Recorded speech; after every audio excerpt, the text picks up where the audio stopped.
তো থাম্বনেল দেখে তো বুঝতেই পারতেছেন যে আজকে কাকে নিয়ে কথা বলবো।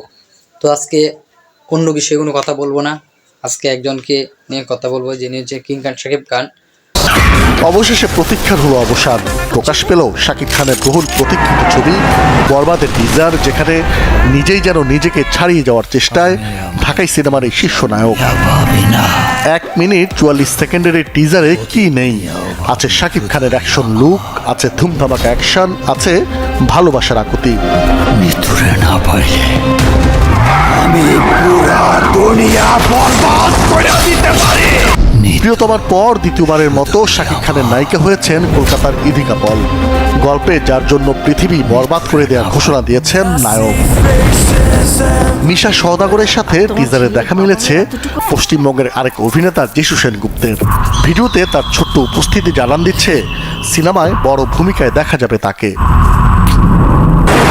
উনি একজন ড্রাগ অ্যাডিক্টেড, উনি একজন রেপিস্ট।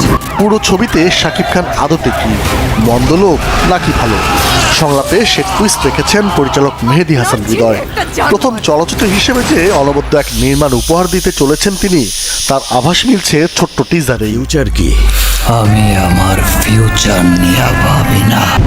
রিয়েল এনার্জির প্রযোজনায় তৈরি বরবাদ ছবির টাইটেল স্পন্সর হিসেবে আছে লিলি। টিজারের শেষ দৃশ্যে সাদা পোশাকে বন্দুক হাতে যেন অন্য এক শাকিব খানের দেখা মিলেছে।